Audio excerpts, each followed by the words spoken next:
നമസ്കാരം. സൂപ്പർ നോട്ട്സിന്റെ മറ്റൊരു സക്സസ് സ്റ്റോറീസിലേക്ക് ഏവർക്കും സ്വാഗതം. ഇന്ന് നമ്മളോടൊപ്പം ഉള്ളത് അശ്വനി അനിലാണ്. സെക്രട്ടറി അസിസ്റ്റന്റ് പരീക്ഷയിൽ 33ാമത്തെ റാങ്ക് നേടി ഒരു വലിയ അച്ചീവ്മെന്റുമായിട്ടാണ് ഇന്ന് നമ്മളോടൊപ്പം ഇരിക്കുന്നത്. അപ്പോൾ എങ്ങനെയാണ് അശ്വനി പഠിച്ചു വന്നിട്ടുള്ളത്, അപ്പോൾ ഏത് രീതിയിലാണ് ഈ PSC മേഖലയിലേക്ക് വന്നത്, അതേപോലെ തന്നെ എന്തൊക്കെ ട്രിക്കുകളാണ് പഠിക്കുന്ന സമയത്ത് ഉപയോഗിച്ചത്, അങ്ങനെ കുറേ കാര്യങ്ങൾ നമ്മുടെ കുട്ടികൾക്ക് അറിയാനായിട്ട് താല്പര്യമുണ്ട്. അപ്പോൾ ആ കാര്യങ്ങളൊക്കെ ഓരോന്നായിട്ട് നമുക്ക് ഡിസ്കസ് ചെയ്യാം. ആദ്യം തന്നെ അശ്വനി ഒരു കൺഗ്രാറ്റ്സ് പറയുകയാണ്. കാരണം വലിയൊരു അച്ചീവ്മെൻ്റ് ആണ്, ഒരുപാട് പേര് സ്വപ്നം കാണുന്ന ഒരു അച്ചീവ്മെൻ്റ് ആണ്. അപ്പം ഞാൻ മനസ്സിലാക്കിയത് വെച്ചിട്ടാണെങ്കിൽ അശ്വനി അതിലേക്ക് എത്തിപ്പെട്ട വഴി എന്ന് പറയുന്നത് കുറച്ച് ഡെഡിക്കേഷനോട് കൂടിയിട്ട് പഠിച്ചതുകൊണ്ടാണ്. അപ്പോൾ അത് നമുക്ക് വഴിയെ പോകുമ്പോൾ മനസ്സിലാവും. അപ്പോൾ നമുക്ക് നേരെ ആദ്യം തന്നെ അശ്വനി എങ്ങനെയാണ് ഈ ഒരു PSC മേഖലയിലേക്ക് എത്തിയത്? ഇതിനു മുമ്പ് ഡിഗ്രി കാലഘട്ടമൊക്കെ എങ്ങനെയായിരുന്നു, എന്തായിരുന്നു പഠിച്ചിരുന്നത്? ഞാൻ PG കഴിഞ്ഞതാണ്. ഡിഗ്രി കോട്ടയത്ത് CMS കോളേജിലായിരുന്നു. PG ഇവിടെ കാര്യവട്ടത്ത് യൂണിവേഴ്സിറ്റിയിലായിരുന്നു, ട്രിവാൻഡ്രത്തായിരുന്നു. കെമിസ്ട്രി ആയിരുന്നു പഠിച്ചിട്ടുണ്ടായിരുന്നത്. അപ്പോൾ MSc കഴിഞ്ഞിട്ട് നേരെ ഒരു UPSCയുടെ കോച്ചിങ്ങിന് ജോയിൻ ചെയ്തു. പക്ഷെ അങ്ങനെ പ്രോപ്പർ UPSC ആയിട്ടല്ല, അത് ക്ലാസ് കഴിഞ്ഞ പാടെ ആ സമയത്ത് സെക്രട്ടറിയുടെ നോട്ടിഫിക്കേഷൻ വന്നു. അപ്പം അതിനുള്ള ഒരു ഇതില്ലാതെ PSC ഒന്ന് ട്രൈ ചെയ്യാം, ആദ്യം അത് ചെയ്യാമെന്ന് വിചാരിച്ചിട്ട് ജസ്റ്റ് UPSC പ്രിപ്പറേഷൻ ഒന്ന് സ്റ്റാർട്ട് ചെയ്തു. എന്നിട്ട് നേരെ സെക്രട്ടറിയേറ്റിൽ പ്രിപ്പയർ ചെയ്യാമെന്ന് പറഞ്ഞിട്ട് ടെസ്റ്റ് ചെയ്തു. ഓക്കെ, അപ്പം പിന്നീടാണ് സെക്രട്ടറിയേറ്റിന്റെ പഠനം ആരംഭിച്ചത്. അപ്പം ആക്ച്വലി ഈ ഒരു എക്സാം വരുന്നത് മെയ്യിലായിരുന്നു. 2024 മെയ് മാസത്തോട് കൂടിയിട്ടായിരുന്നു എക്സാം നടന്നിരുന്നത്. അപ്പോൾ എന്നായിരുന്നു ഇതിന്റെ പ്രിപ്പറേഷൻ സ്റ്റാർട്ട് ചെയ്തത്?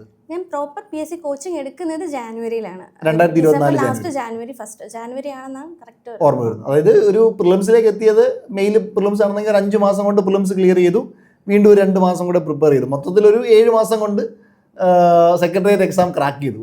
7 മാസം കൊണ്ട് സെക്രട്ടറിയേറ്റ് ക്രാക്ക് ചെയ്തിട്ട് ഒരു 33ാമത്തെ റാങ്ക് എത്തി എന്ന് പറയുന്നത് വളരെ വലിയൊരു അച്ചീവ്മെൻ്റ് ആണ്. കാരണം ഒരുപാട് പേര് ഇപ്പം 3 വർഷം 4 വർഷമൊക്കെ ആയിട്ട് പഠിച്ചിട്ടും അവർക്ക് കിട്ടുന്നില്ല എന്ന് പറയുമ്പോഴാണ് 7 മാസം കൊണ്ട് ക്രാക്ക് ചെയ്തിട്ടുണ്ടാവുക. അപ്പം ഞാനൊരു ഡൗട്ട് ചോദിച്ചോട്ടെ.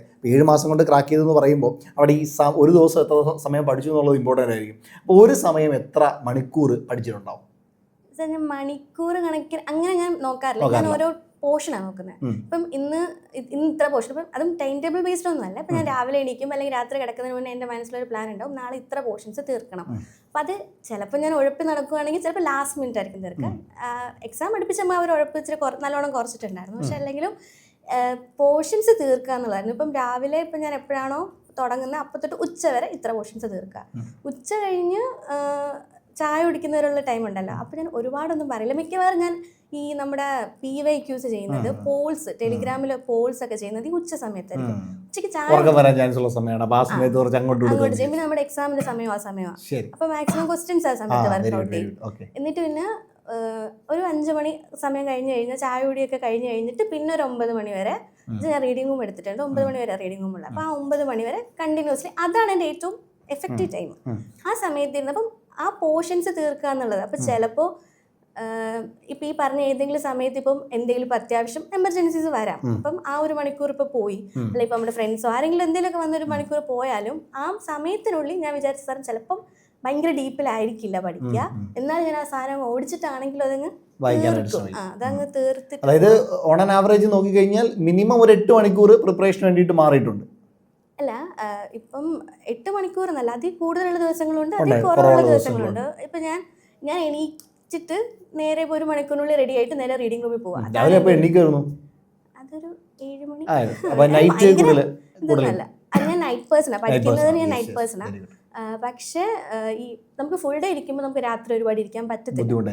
അപ്പം പകൽ ഇരുന്നില്ലെങ്കിൽ മാത്രമേ നൈറ്റ് അങ്ങ് പോയി ഇരിക്കാറുള്ളൂ. പക്ഷെ രാവിലെ എണീക്കാൻ ബുദ്ധിമുട്ടാണ്. നൈറ്റ് പേഴ്സൺ അത് ഓരോരുത്തർക്കും ഓരോ രീതിയാണ്. ചിലർക്ക് രാവിലെ ഏർലി മോർണിംഗ് 4 മണിക്ക് ഞാൻ കേട്ടിട്ടുണ്ട്, 4 മണിക്കൊക്കെ എഴുന്നേറ്റ് പഠിക്കുന്ന കുട്ടികളെ കുറിച്ച് കേട്ടിട്ടുണ്ട്.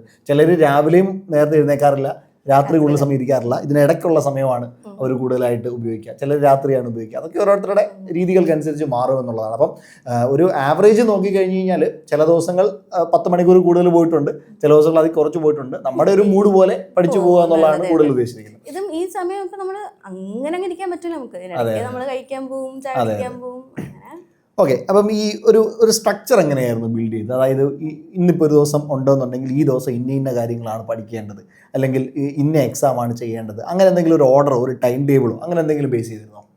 ഞാൻ കോച്ചിങ് എടുത്തിട്ടുണ്ടായിരുന്നു. അപ്പോൾ അവിടുത്തെ ക്ലാസ് ഞാൻ മാക്സിമം ഫോളോ ചെയ്യാൻ വേണ്ടിയിട്ട് ശ്രമിക്കുന്നുണ്ടായിരുന്നു. അത് അറ്റ്ലീസ്റ്റ് ആ ഒരു പോർഷൻ, ഇപ്പോൾ എനിക്ക് അറിയാത്ത പോർഷനാണെങ്കിൽ പഠിക്കുക, മുൻപ് അറിയുന്നതാണെങ്കിൽ അത് ജസ്റ്റ് ഒരു റിവൈസ് എങ്കിലും ചെയ്തിട്ട് ബാക്കി കണ്ടിന്യൂ ചെയ്യാന്നുള്ള സാധനം ഉണ്ടായിരുന്നു. ഞാൻ പറയാം എനിക്കിന് സമയം കുറവായിരുന്നു. ജനുവരി സ്റ്റാർട്ട് ചെയ്തു, ഒരു മാർച്ച് ഏപ്രിലൊക്കെ ആയപ്പോഴത്തേക്ക് ടെസ്റ്റ് സീരീസ് ഒക്കെ സ്റ്റാർട്ട് ചെയ്തിട്ടുണ്ടായിരുന്നു. പിന്നെ ഇപ്പം എൻ്റെ ഷെഡ്യൂൾ എന്ന് പറയുന്നത് ആ ടെസ്റ്റ് സീരീസിൽ ഫോക്കസ് ചെയ്യുക. ആ ഒരാഴ്ച അതിനൊരു കറക്റ്റ് പാറ്റേൺ ഒക്കെ ഉണ്ടായിരുന്നു. അപ്പോൾ ആ ഒരാഴ്ചത്തെ സാധനം എങ്ങനെയെങ്കിലുമൊക്കെ പഠിച്ചു തീർക്കുക. ചിലപ്പോൾ അങ്ങ് തീരത്തില്ല, പക്ഷെ ഒന്ന് കണ്ടിട്ടെങ്കിലും, കാരണം ഒരു സിമ്പിൾ ക്വസ്റ്റ്യൻ വന്നാൽ നമുക്ക് എലിമിനേറ്റ് ചെയ്തെങ്കിലും ആ ഒരു എത്തുക എന്നുള്ള രീതിക്ക് മാക്സിമം ഡെയിലി പ്രാക്ടീസും കൊണ്ടുപോകുന്നുണ്ട് അല്ലെ? കുറച്ച് ക്വസ്റ്റ്യൻസ് എങ്കിലും ഈ ഉച്ച സമയത്ത് ഡെയിലി പ്രാക്ടീസിന് വേണ്ടി തന്നെയാണ് മാറ്റി വെച്ചിരിക്കുന്നത്. അതേപോലെ തന്നെയാണ് ഇപ്പോൾ ഡിഗ്രി പ്രിലിംസിന് ഒരു സ്ട്രാറ്റജിയാണ്, മെയിൻസിന് മറ്റൊരു സ്ട്രാറ്റജിയാണ്. കാരണം മെയിൻസിലേക്ക് കിട്ടിയപ്പോൾ 2 പേപ്പർ ഉണ്ടായിരുന്നു.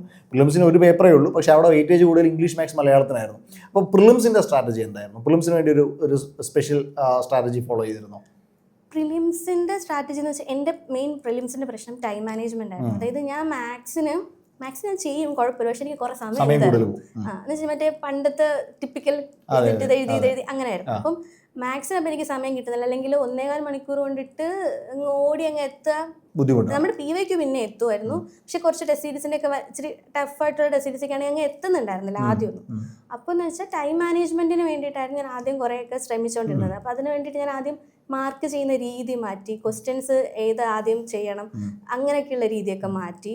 അതുപോലെ ഞാൻ മറ്റേ എല്ലാം മാർക്ക് ചെയ്തിട്ട് അവസാനമായിരുന്നു OMRലോട്ട് മാറ്റുന്നത്. അത് മാറ്റിയിട്ട് പേജ് വൈസ്, അത് നമുക്ക് എന്നോട് എനിക്ക് പറഞ്ഞു തന്നതാണ്, മെൻറ്റേഴ്സായിട്ട് ഇങ്ങനെ പറഞ്ഞു തന്നെ അങ്ങനെ ചെയ്യണ്ട, ചിലപ്പോൾ തെറ്റ് വരാം, അതുകൊണ്ട് ഓരോ പേജ് കഴിയുമ്പോൾ മാർക്ക് ചെയ്ത്, അപ്പോൾ പിന്നെ വലിയ ഒരു പ്രശ്നം വരത്തില്ല എന്നൊക്കെ പറഞ്ഞിട്ട്.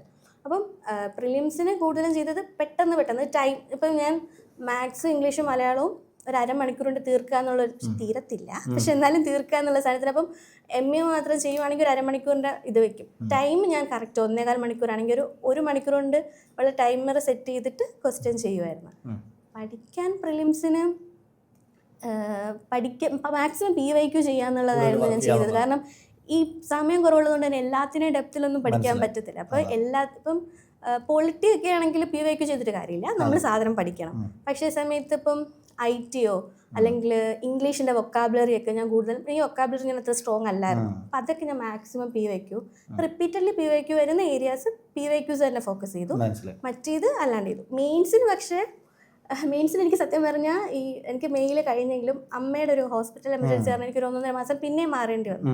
അപ്പോൾ ഞാനൊരു ജൂലൈ തൊട്ടാണ് സ്റ്റാർട്ട് ചെയ്തത്. അപ്പോൾ പിന്നെ എനിക്ക് ഒരുപാട് ടെക്നിക്സിനൊന്നും സമയമില്ല, പഠിക്കുക എന്നുള്ള ഒരു സാധനം മാത്രമേ ഉണ്ടായിരുന്നുള്ളൂ. അപ്പോൾ മാക്സിമം പോർഷൻസ് ഏറെ, പിന്നെ ഇമ്പോർട്ടൻസ് കൊടുത്ത സാധനമുണ്ട്. അതായത് ഇപ്പം പബാഡ് ഓൾമോസ്റ്റ് ആ ഒരു മെയ് കഴിഞ്ഞപ്പോൾ തന്നെ എനിക്ക് കവർ ചെയ്ത് കിട്ടിയിട്ടുണ്ടായിരുന്നു. ഒരു ജൂൺ ആയപ്പോൾ തന്നെ പബാഡിൻ്റെ പോർഷൻസ് അത്യാവശ്യം നല്ല മാർക്കും സ്കോർ ചെയ്യാൻ പറ്റും. എനിക്ക് അത്യാവശ്യം നല്ല സ്കോർ എന്ന് പറഞ്ഞാൽ എൻ്റെ ലൈഫിൽ തന്നെ എനിക്ക് തോന്നുന്നു ഞാൻ എഴുതിയ എക്സാംസ്, ഈവൻ മോക്കിൽ പോലും ഇത്രയും നല്ല മാർക്ക് കിട്ടിയിട്ടുണ്ടാവില്ല. കാരണം ഞാൻ 89-90 അടുപ്പിച്ച് അറ്റംപ്റ്റ് ചെയ്തിട്ട് എനിക്ക് ഒരെണ്ണേ തെറ്റുള്ളൂ. അപ്പോൾ അത് ഭയങ്കര, എനിക്ക് നമുക്ക് കീ നോക്കുന്ന സമയത്ത് ഭയങ്കര സന്തോഷമായിരുന്നു.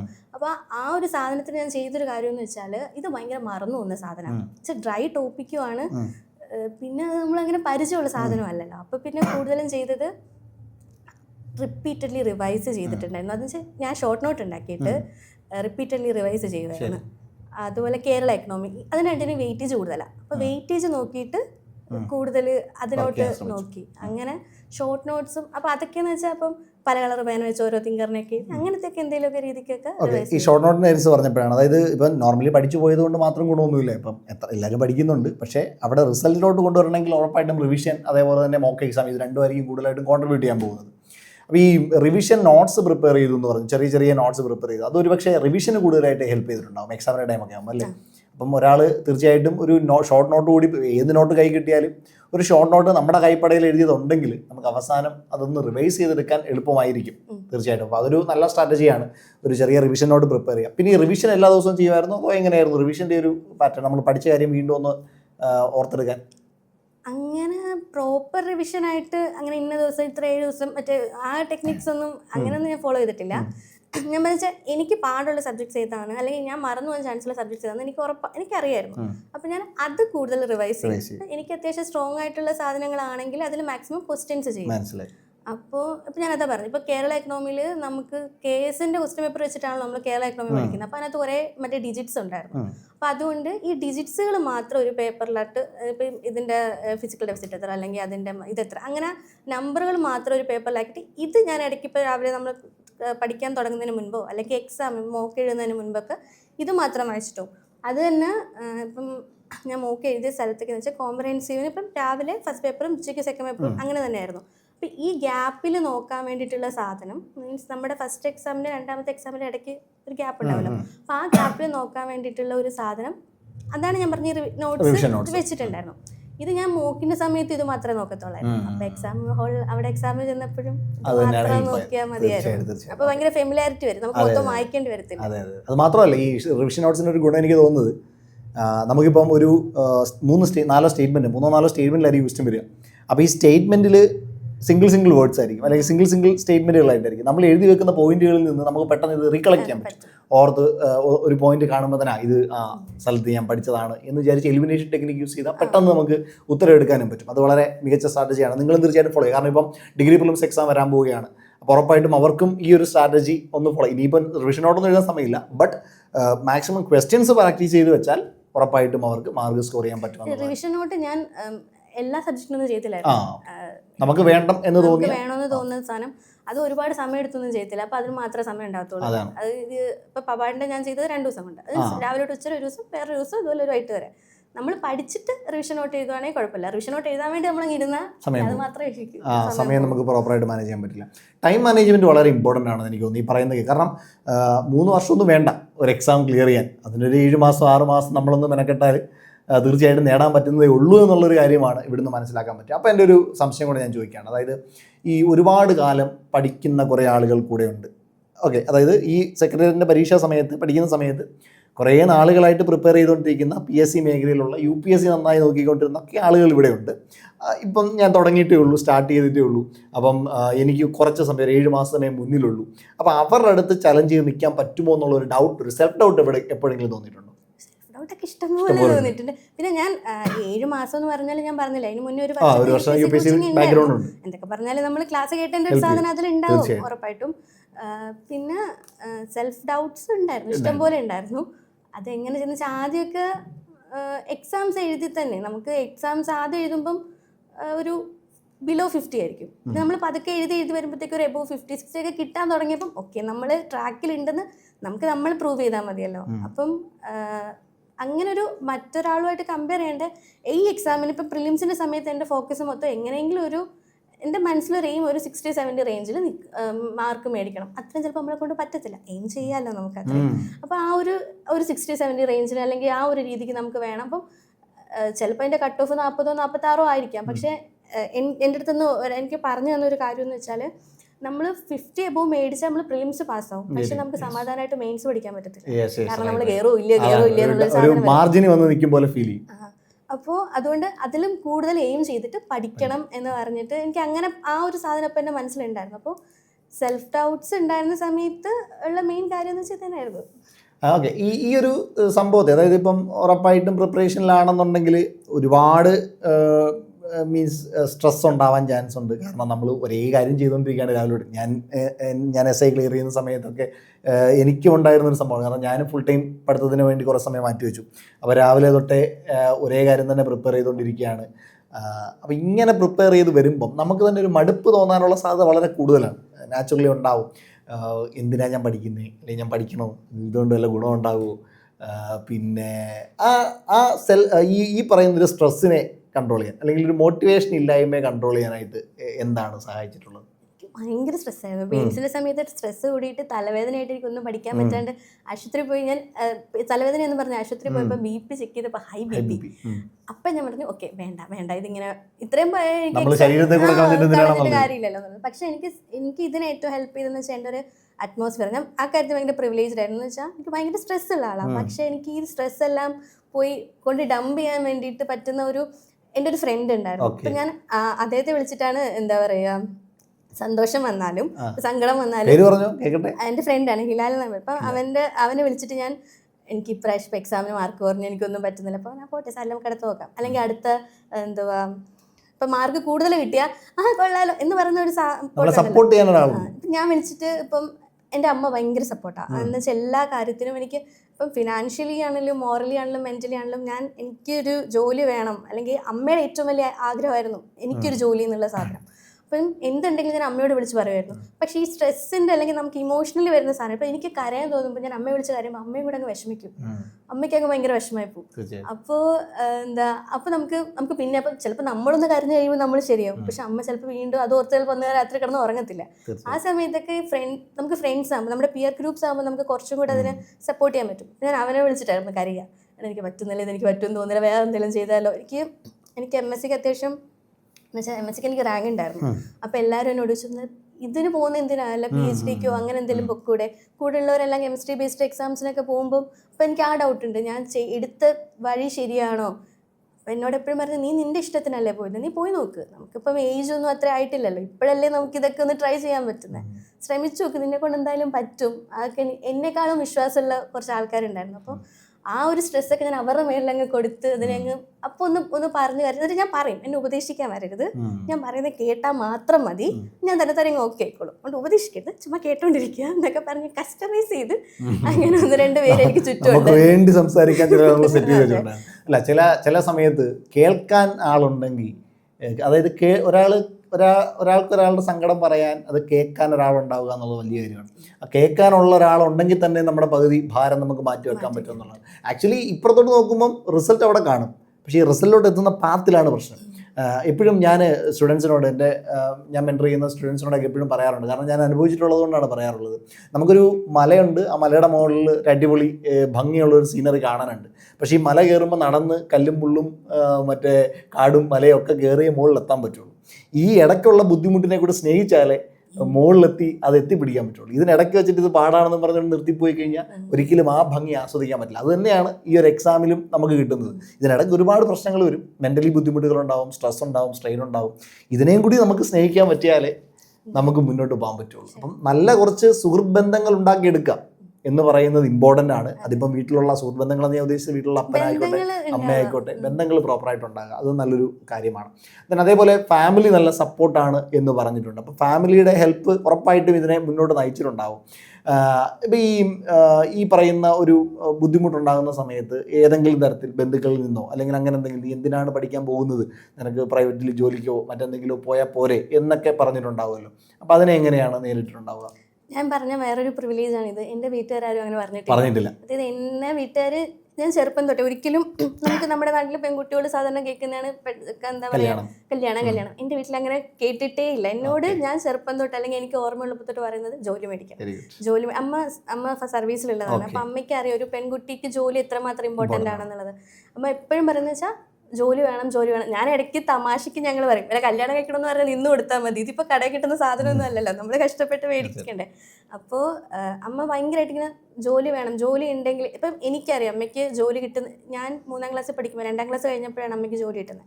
അപ്പോൾ അതിന് മുൻപും അതിന് ശേഷമുള്ള നമ്മുടെ ലൈഫിലെ ചേഞ്ച് അല്ലെങ്കിൽ അമ്മയുടെ ലൈഫിൻ്റെ ഇത് എനിക്ക് അറിയാം. അപ്പം അന്ന് തൊട്ടേ നമ്മുടെ ഉള്ളിലും ഉണ്ടാവും ആ ഒരു ജോലി വേണം എന്നുള്ള സാധനം.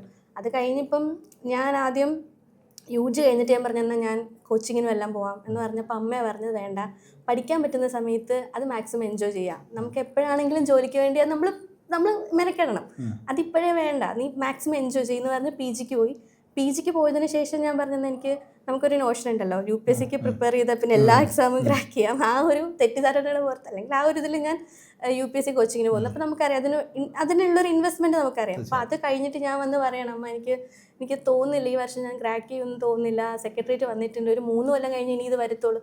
സെക്രട്ടേറിയറ്റിൽ പോലും അതായത് അമ്മയാണ് ഏറ്റവും വലിയ ഇമ്പോർട്ടൻറ്റ്. അതായത് അമ്മ പഠിച്ചുകൊണ്ടിരുന്ന സമയത്ത് അമ്മ പറയാറുണ്ടായിരുന്നു, സെക്രട്ടേറിയറ്റ് അസിസ്റ്റൻറ്റ് വലിയ ജോലിയുടെ, അമ്മയെ പഠിപ്പിക്കാൻ വരുന്നവർ അതിന് പ്രിപ്പയർ ചെയ്തവരും അതിനൊക്കെയാണ് അമ്മയെ പഠിപ്പിക്കാൻ വരുന്നത്, അത് കിട്ടിയാൽ ഭയങ്കരമാണെന്നൊക്കെ പറഞ്ഞ് എനിക്ക് ഈ ജോലിയെപ്പറ്റി അറിയാത്ത സമയത്ത് പോലും അമ്മ പറഞ്ഞാൽ കേട്ടിട്ടുണ്ട്.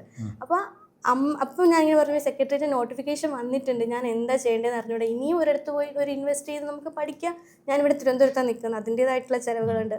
അപ്പം അമ്മ എന്നോട് പറഞ്ഞത് നീ അതൊന്നും നോക്കണ്ട, ഇപ്പം ഞാൻ ജോലി ചെയ്യുന്നുണ്ടെങ്കിൽ നിങ്ങൾക്ക് തരാൻ വേണ്ടിയിട്ടല്ലേ, നിങ്ങൾക്ക് വേണ്ടിയിട്ടുള്ളതല്ലേ, അപ്പോൾ അതൊന്നും നോക്കണ്ട, നീ പോയി പഠിക്കുക. അതിനുള്ളത് ഇപ്പം എൻ്റെ വീട്ടിലങ്ങനെ ഭയങ്കര പൈസ ഉണ്ടായിട്ടൊന്നുമല്ല, ചിലപ്പോൾ അമ്മ PF ലോൺ എടുത്തോ അല്ലെങ്കിൽ ഗോൾഡ് പണയം വെച്ചിട്ടോ അങ്ങനെ എന്തെങ്കിലുമൊക്കെ ആയിരിക്കും അമ്മ ചിലപ്പോൾ പൈസ ഉണ്ടാക്കുക. പക്ഷേ ആ ഒരു സാധനം, ആ ഒരു സപ്പോർട്ട് ഉണ്ടല്ലോ, നീ പോയി പഠിക്കുക, നീ ജോലി മേടിക്കുക, അത് കഴിഞ്ഞിട്ടല്ലേ ഉള്ളൂ നമുക്ക് പൈസയുടെ കാര്യം എന്ന് പറയുന്ന ഒരു സപ്പോർട്ട് സിസ്റ്റം എനിക്കുണ്ടായിരുന്നു. ചുറ്റുമുള്ള എല്ലാ ബന്ധുക്കാരും അത് തന്നെയായിരുന്നു. അതുകൊണ്ട് തന്നെ എനിക്ക് അമ്മ ഭയങ്കര ഷീൽഡായിരുന്നു. ആരും അമ്മയടുത്ത് ഒന്ന് കെട്ടിച്ചു വിടുന്നില്ലേ എന്ന് ചോദിക്കില്ല.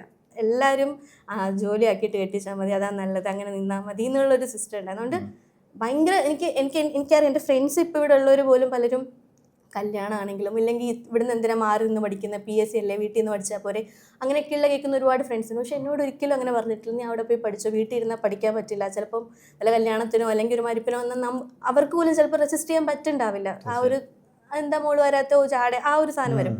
അവിടെ പോയി എവിടെ തിരുവനന്തപുരത്താണ്, തീർന്നു, അവിടെ ചോദ്യം തീർന്നു, നീ അവിടെ പൊക്കോ, പോയി പഠിച്ചോ, പഠിച്ചിട്ട് എന്നോട് പറഞ്ഞു, ഞാൻ തിരുവനന്തപുരത്ത് ഇങ്ങോട്ട് പറഞ്ഞു, നീ ജോലി കിട്ടിയിട്ട് ഇനി വീട്ടിൽ വന്നാൽ മതി എന്ന് പറഞ്ഞു വിട്ടൊരമ്മ എനിക്ക് സപ്പോർട്ടായിട്ടുള്ളത് കൊണ്ടാണ്. തീർച്ചയായിട്ടും അത് വലിയൊരു പ്രിവിലേജ് തന്നെയാണ്.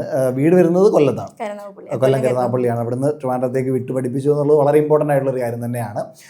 ഇനിയും ഒരു കാര്യം കൂടി, അതായത് ഇപ്പം നമ്മൾ സ്റ്റുഡൻസിനെ കേൾക്കാൻ താല്പര്യമുള്ളൊരു വിഷയമായിരിക്കും. ഇപ്പം ഒരു കുറഞ്ഞ സമയം കൊണ്ടായിരിക്കും പ്രിപ്പയർ ചെയ്ത് നമ്മൾ വിജയിച്ചിട്ടുള്ളത്, ഒരു റിസൾട്ട് കിട്ടിയിട്ടുള്ളത്. അപ്പോൾ ഏറ്റവും കൂടുതൽ ഹെൽപ്പ് ചെയ്തു എന്ന് തോന്നുന്നു, അതായത് ഉറപ്പായിട്ടും എനിക്ക് ഈ ഒരു സർവീസിലേക്ക് ഇപ്പോൾ കയറാൻ പറ്റുന്നതിന് കാരണമായത് ഇന്ന സംഗതിയാണ്. അപ്പോൾ അതൊരു പക്ഷേ അവർക്ക് ഫോളോ ചെയ്യാൻ പറ്റിക്കഴിഞ്ഞാൽ അവർക്കും അതൊരു ഗുണമായിരിക്കും. എന്തായിരിക്കും അങ്ങനെ ഒരു ഇൻടേക്ക് തന്നെ ഉണ്ടാവും?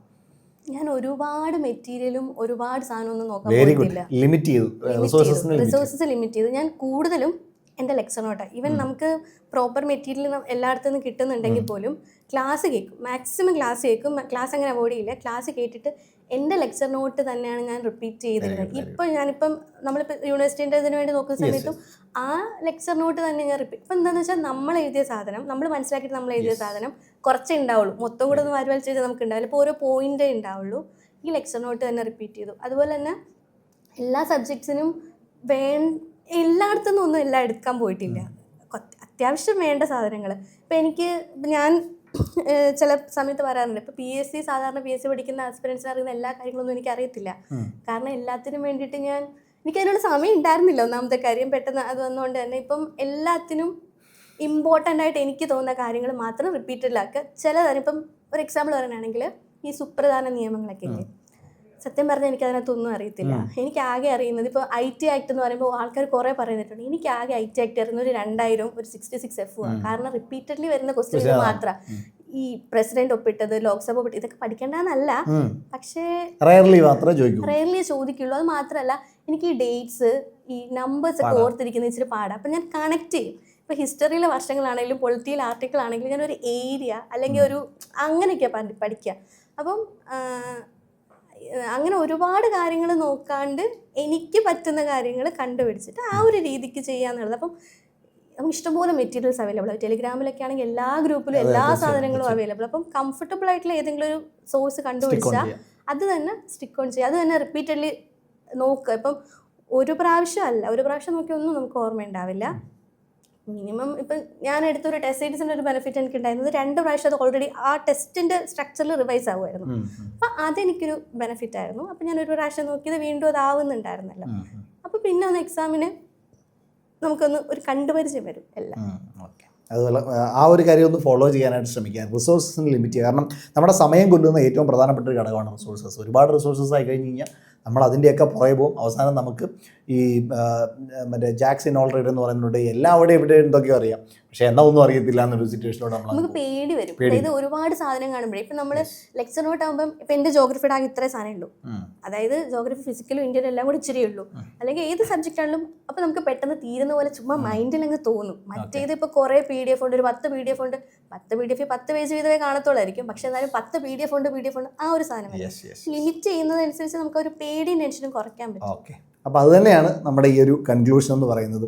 ഇപ്പം അശ്വിനി പറഞ്ഞതിനകത്ത് കുറേ കാര്യങ്ങളൊന്ന് നമ്മുടെ ഫാമിലിയുടെയോ സപ്പോർട്ടോ അല്ലെങ്കിൽ ആരെങ്കിലും ഒന്ന് ഒരു കേൾക്കാൻ ഒരാളെ കണ്ടെത്തുക എന്നുള്ളത് ഇമ്പോർട്ടൻ്റ് ആണ്. രണ്ടാമത് പറഞ്ഞ വളരെ ഇമ്പോർട്ടൻ്റ് ആയിട്ടുള്ള കാര്യം റിസോഴ്സസിനെ പ്രോപ്പറായിട്ട് ലിമിറ്റ് ചെയ്യുക എന്നുള്ളത്. 3 നമ്മുടേത് തന്നെ ആയിട്ടുള്ള ലെക്ചർ നോട്ടുകൾ നമ്മൾ ഫോളോ ചെയ്യുക എന്നുള്ളത്. 4 നമുക്ക് ഏറ്റവും പെർഫെക്റ്റ് ആയിട്ട് പഠിക്കാൻ പറ്റുന്നൊരു സമയം അതിനുവേണ്ടി മാത്രമായിട്ട് മാറ്റി വെക്കുക. അതല്ലാതെ ഇപ്പം ഒരു ഫിക്സഡ് ടൈം കോൺസെൻട്രേറ്റ് ചെയ്ത് പോയാൽ ചിലപ്പോൾ നടന്നില്ല എന്ന് വരും. പക്ഷേ വാല്യുബിൾ ടൈം കൃത്യമായിട്ട് കൊടുക്കുക എന്നുള്ള കാര്യം, അപ്പോൾ ഇതൊക്കെ ഒരു റിസൾട്ടിലേക്ക് എത്താനായിട്ട് നിങ്ങൾക്ക് എല്ലാവർക്കും ഹെൽപ്പ് ആകുന്ന കാര്യങ്ങളാണ്. ഇനി എന്തെങ്കിലും അവരോട് പറയാനായിട്ടുണ്ടോ? ഈ ഒരു അനുഭവത്തിൽ നിന്ന്, ഒരു 33 എന്ന് പറയുന്ന റാങ്കിൽ നിന്ന് എന്തെങ്കിലും ഒരു കാര്യം നമ്മുടെ സ്റ്റുഡൻസിനോട് പറയാനായിട്ടുണ്ടോ? നമ്മൾ വിചാരിച്ച ഇതൊന്നും വലിയ റമലയൊന്നും അല്ല. എനിക്ക് ഈ വർഷം എന്തായാലും ക്ലിയർ ആണോന്ന് വിചാരിച്ച് നമ്മൾ പഠിച്ചാൽ അതിന് ക്ലിയർ ആയിക്കോളും. ഓക്കെ, നമ്മളിൽ വിശ്വസിക്കുക, വിശ്വസിക്കുക, വർക്ക് കൊടുത്തുകൊണ്ടേ ഇരിക്കുക. റിസൾട്ട് തീർച്ചയായിട്ടും നിങ്ങളെ കാത്തിരിക്കുക തന്നെയാണ്. ഒരിക്കലും എവിടെയെങ്കിലും ഒരു ഡൗൺ ഉണ്ടായി എന്ന് വിചാരിച്ച് മാറി നിൽക്കാതെ സിസ്റ്റത്തിൽ കൃത്യമായിട്ട് വിശ്വസിച്ച് മുന്നോട്ട് പോയിക്കൊണ്ടേയിരിക്കുക. അത് തന്നെയാണ് പറയാനുള്ളത്. അപ്പം ഒരിക്കൽ കൂടി അശ്വനി വലിയൊരു കൺഗ്രാറ്റ്സ് തരികയാണ്. സൂപ്പർ നോട്ട്സ് ഫാമിലിയുടെ ഭാഗത്ത് നിന്നൊരു കൺഗ്രാറ്റ്സ് പറയുകയാണ്. എല്ലാവിധ ആശംസകളും നേരുന്നു. മുന്നോട്ടും ഇനി മറ്റെന്തെങ്കിലുമൊക്കെ ലക്ഷ്യം മനസ്സിലുണ്ടെന്നുണ്ടെങ്കിൽ അതിലേക്ക് എത്തിപ്പെടാനായിട്ട് പറ്റട്ടെ. എല്ലാ പ്രാർത്ഥനകളും നേരുന്നു. നമുക്ക് മറ്റൊരു സെഷനുമായിട്ട് ഇനിയും കാണാം. Thank you so much.